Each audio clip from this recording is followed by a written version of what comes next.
What's up guys, Artem MMA Analysis here, and I'm going to be talking about Dana White's Contender Series 2022. First thing I'm going to say though is I have just made a Discord. I set it up this morning, and it's ready to go, so feel free to join that Discord.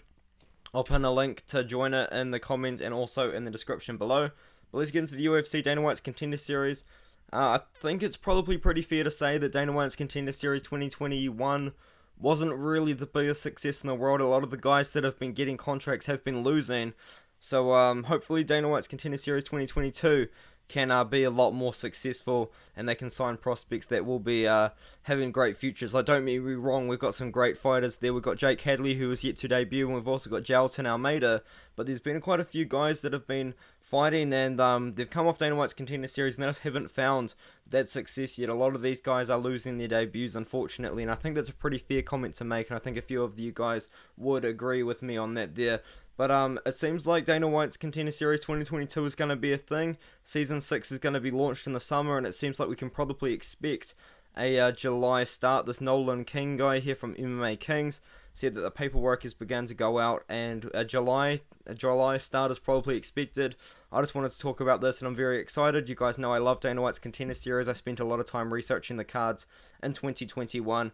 I made a lot of videos on them too, and I was also showing like what I like to do, man, for Dana White's Contender Series. Because it's regional, I can show you their fights. I like to show tape on the fights, so I'm really looking forward to that. But I also thought that I would kind of make a little list, and make a little list for a discussion, I guess, of fighters that I can expect. And you might notice a recurring theme with a lot of these guys. A lot of these fighters are undefeated.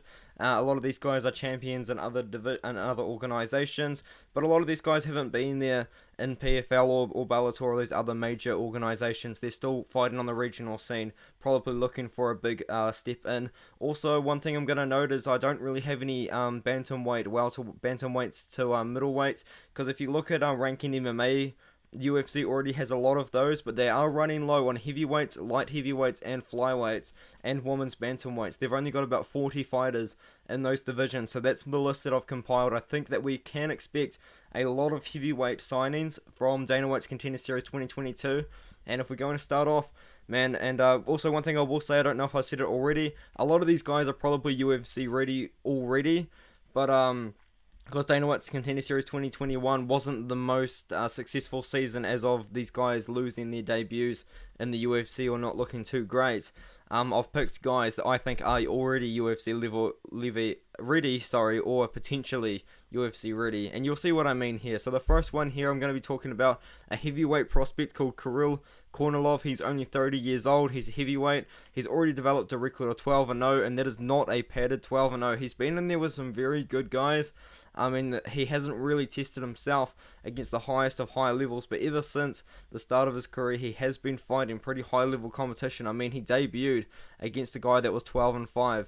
His second fight was 15-12. You know, this guy's been in there with some very good competition. I'd say his best wins are probably over Rogers Souza and Awakener Prazo. Rogers Souza at one point was a pretty decent prospect himself. Unfortunately, he did run into Kuril Konolov there and lost in the first round. So this guy's got great power in the first round. He's very good at finishing fights early. I think he's also been fighting Glory Kickboxing. Yes, he has. He's fought 3 fights in the Glory Kickboxing scene, so he's got a great stand-up game there. He's transitioned very well into MMA. He's 6'5" for a heavyweight. He's got a striking base. I think that the UFC would love this guy, and I think that he really should fight on Dana White's Contender Series to get a win, get a name, and I can expect them to see him there. Thomas Peterson, only 5-0, probably one of the most inexperienced fighters that I do have on my list, but he has looked great. I think all 5 of his fights have been taking place in LFA, and he will be fighting for the vacant heavyweight title relatively soon, in about a month from now. So I think by then, hopefully if he wins that, he could get a shot to fight on maybe one of the last weeks of the Contender Series 2022, or even you could just say the winner of this fight can get a shot in Dana White's Contender Series, because they're both 5-0. They're both relatively young for the heavyweight division. I mean, Thomas Peterson's only 27. He's pretty good, man. He's got a really good wrestling base as well. He's also from America, so I'm pretty sure they could probably get behind that too. He's been fighting pretty good competition over at LFA. And he's going to be fighting for a title in LFA soon, which is definitely an organization that the UFC looks at and respects for looking for prospects. Undefeated as an amateur as well, undefeated as a pro. Hasn't really been crushing cans, to be fair. He has been fighting a decent level of competition for an inexperienced guy like himself. So I can respect that. I think Thomas Peterson should be on the Contender Series. Magamirov. Now we're going to be getting into the Flyweight Division. I believe that the Flyweight Division is also a little bit lacking in talent, man. I think they've only got about 40 fighters on that roster compared to having about 60 fighters in the Lightweight Division. And I think that we can probably buff up that roster there. Magamirov, though, he hasn't fought for a very long time. His last fight was in 2020. I didn't actually take the time to research as to why not, but I'm assuming maybe something's happened to him.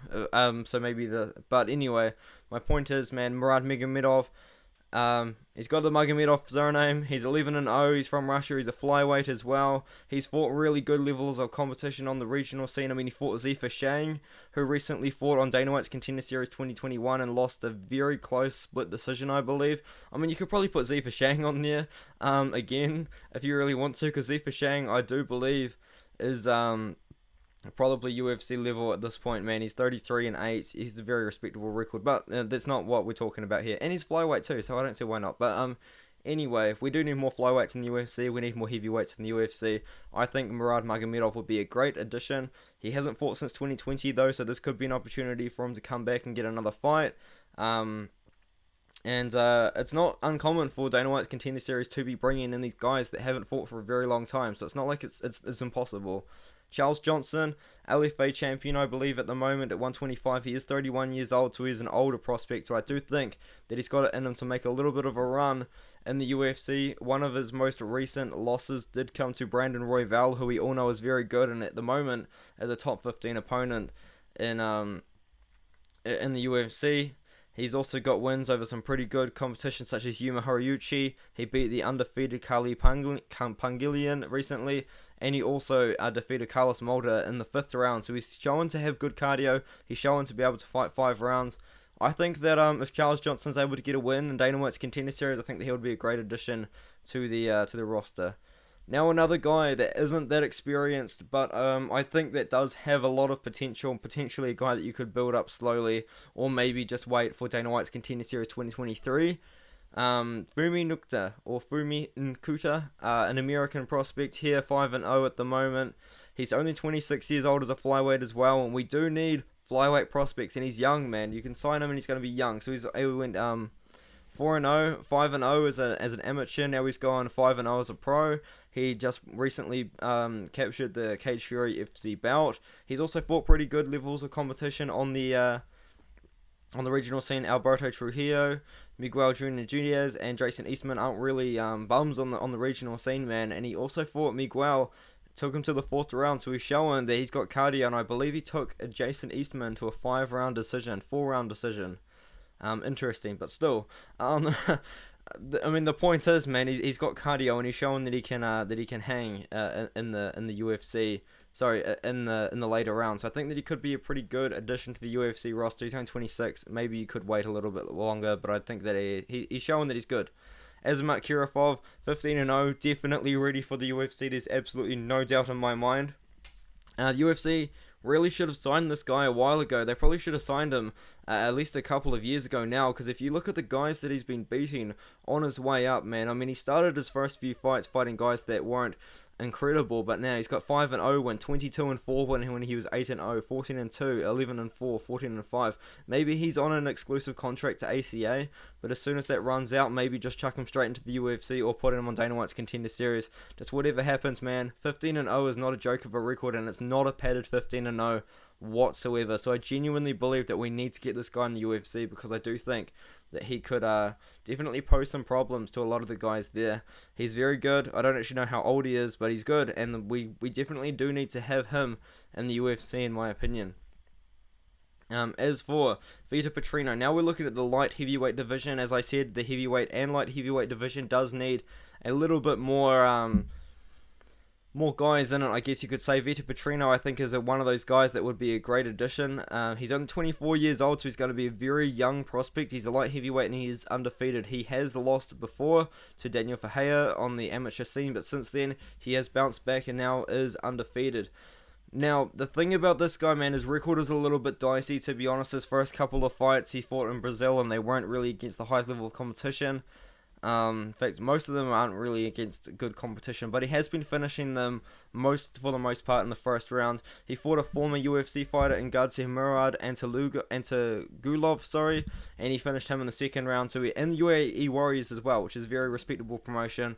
I think that we could see this guy in Dana White's Contender Series, even if he wins. Maybe Dana White could say you're a bit young, come back in a couple of years, but for now, man, I do think that Vito has definitely got a decent amount of potential. For sure anyway, and I will say that. And I do think he's probably a good look for potentially a Contender Series guy. Maybe a guy that's not quite UFC ready yet, but he has proven that he can beat really good guys such as Magamirov and Tulugov. So, I mean, definitely someone to look out for there. Muslim Magamirov, a guy that already is UFC ready in my opinion. Undefeated as an amateur, I believe. Undefeated as a pro as well. No, I'm wrong. Sorry, he went 5-1 as an amateur. And then he's gone 11-0 as a pro. And this is once again not a padded 11-0. You see a lot of these guys on Dana White's Contender Series with very padded records. This is a guy that's been fighting good guys, man. When he was 2-0, he fought a 7-0 guy. 4-0, he fought Chris Kamozzi, who was 24-13 at the time. Ilya Shemkov, who was 8-1 at the time. Like, this guy's fighting very good levels of competition. He most recently took Grigor Mativazian into the fourth round and finished with a Kimura there. So he's shown that he's got cardio. He's shown that he's got finishing ability. And he fights relatively often as well, which you can respect as well. I think that he would be a great addition to the light heavyweight division. Put him on Dana White's Contender Series. I believe he's the ACA champion as well.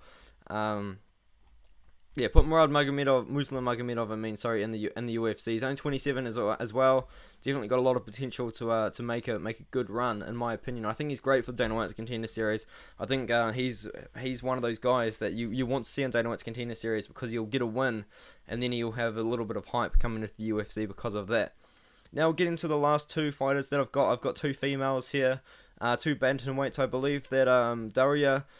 I'm not going to try and pronounce her last name, sorry, but I think that she's the better of the two female bantamweights here. Maybe you could put them up against each other, but Daria, she's got a very good record, man. I mean, Guzel Zutova, that win isn't actually as good as what it looks. Guzel, almost all of her wins were against debuting fighters, so it was very padded, but she does have good wins, man. She was 2-0 when she beat a 10-5 girl, 3-0 when she did beat Guzel, who was 9-0 at the time, and she has come round and beaten a couple of good opponents. I believe Adriana Reyes was in Bellator at one point.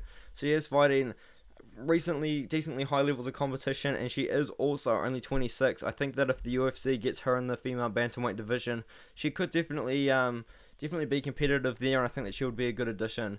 Tanisha Tennant, on the other hand, she has actually fought in Dana White's Contender Series before, and she lost to Danielle Wolf, who was like a multiple-time USA boxing champion, I believe. Lost by decision to that one, but she does have a win over Taylor Guardado, who, that win is aged quite well. It may have been Taylor Guardado's pro debut, but that win is aged quite well. I know Taylor Guardado was 3-2 at the moment, but she was the finalist in the PFL. She beat Mariana Moraes, and then she went and fought Kayla Harrison, and actually lasted into the second round, which not a lot of people do. So I think that you can put a little bit of respect on Tanisha Tennant's name, and I think that would actually make a little bit of sense for her to get another shot in Dana White's Contender Series. She is 32 years old, so it kind of is now or never for her, and I think that it makes sense that she will fight in Dana White's Contender Series again. But yeah, that's what I wanted to make the video about. I am going to be making a lot of videos like this actually, because I am isolating at the moment, so expect a lot more content from me. Expect a live stream as well. I'm going to be live for 1x, and I thought I'd put this video out here to talk about Dana White's Contender Series 2022 and who I can expect to be on it. So I'll see you guys later. Don't forget to join that Discord if you've got Discord, and I'll see you guys in the next video, which will probably be tomorrow, to be honest. So I'll see you guys later.